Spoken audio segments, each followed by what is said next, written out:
Hello everyone, today I'll be going over a dictionary attack and a brute force attack.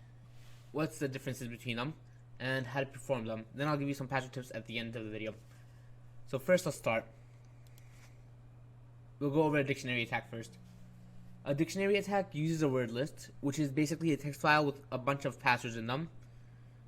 For example, we have ABC123, 12345 ABC, DF456.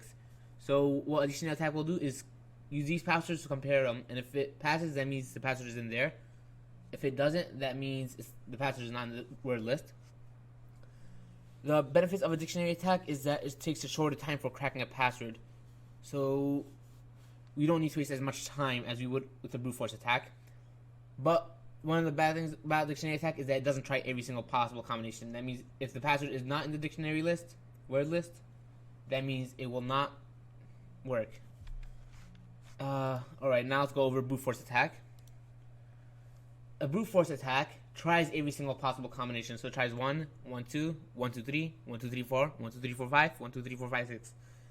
It's not necessarily in this order, but it'll go through every single possible combination.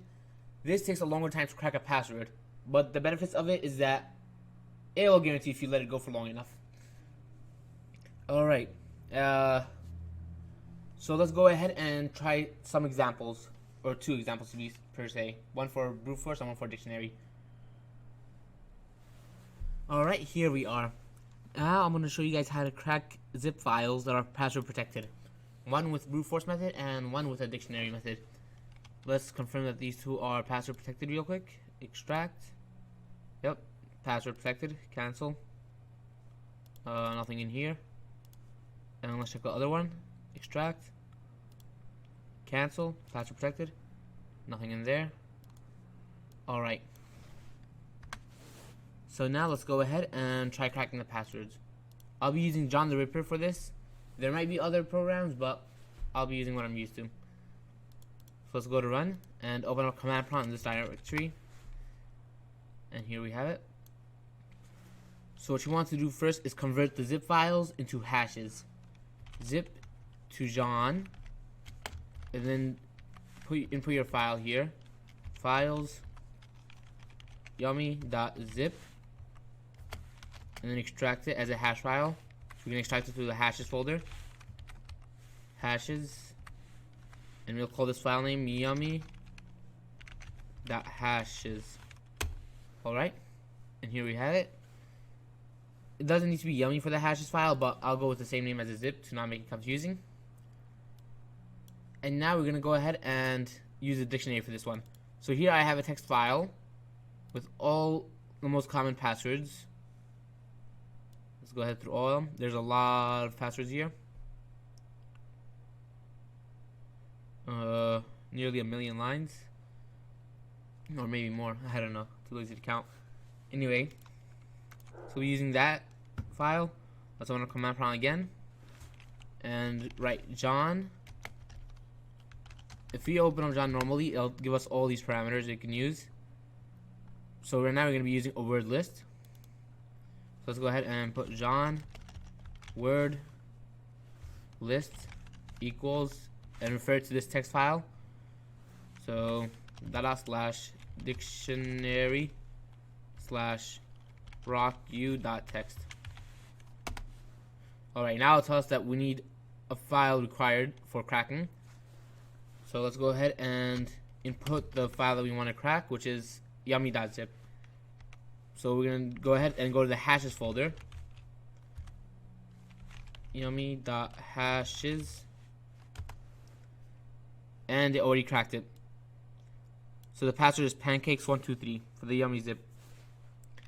Let's go ahead and try doing that. Files, yummy, extract here. Pancakes 1, 2, 3. Okay, and extracted it for us. Here you can see pancakes and recipe files. So that's a dictionary attack. And if you were to look at the dictionary file, let's look for pancakes 1, 2, 3. Here we have it, pancakes 1, 2, 3. So it was in the file dictionary, and we got it. Alright. Next up is a brute force attack. So here we have random. We'll be using the brute force method on this. The brute force method is a bit more complicated setup, but it shouldn't be that hard. So what we'll do is go into here and look for a configuration file. Where was it? Jean.conf. That's what we want to edit. So we'll edit this file. And scroll down till you find incremental.ascii. And what you want to do here is copy this, paste it, and give this any other name. So let's call this custom. And here you specify a minimum length and a maximum length. So how long is the password you estimate it to be? So right now we have it to 0 to 13. Let's set it to 0 to 5. Because we don't want to waste that much time. And character count, you can just leave it as default if you don't know what you're doing. Anyway, so let's go ahead and use this mode now. So we're going to first do the same thing as we did with the yummy zip. We're going to go zip to hash, zip to Jean, and replace yummy with random, random.zip, and replace the hash's name with random.hashes. Alright, here we are. It got us the files. So now let's go ahead and crack the hash. So we're gonna go Jean incremental this time because we don't want to use the word list. And let's call custom. If you enter it, wait. I added quotes, my bad. Incremental custom. Let's see what the problem is. I'll be right back. Oops, my bad. I forgot the E. Incremental custom. And now it'll tell us to enter a file that we want to crack. So we'll link back to the hashes file that we just made. Hashes / random.hashes. And now it'll go ahead and look for the password. Luckily, this was a short password, 1255. Didn't take that long. Only 4 numbers. So let's go ahead and try extracting it. Files, random, extract. Extract when completed. 1255. Okay. And there we have it. It worked. So that's all you need to know about how to extract passwords from this. Longer passwords will take a longer time. Luckily for me, I had a word list for the first one and a short password for the second. Alright guys, and finally we have the password tips. You guys already know this probably, but by now just make sure your password is long, add symbols to your password. Don't have any common patterns in the password, so don't say like my username and ABC or whatever. And use a password manager. LastPass, Dashlane, etc. But the only downside about a password manager is that they will have access to your passwords. That means if you trust them with it, then more power to you, but they're still going to have access to it, so it depends on your trust. Alright, that's all from me. See y'all later. Goodbye. And thank y'all for watching.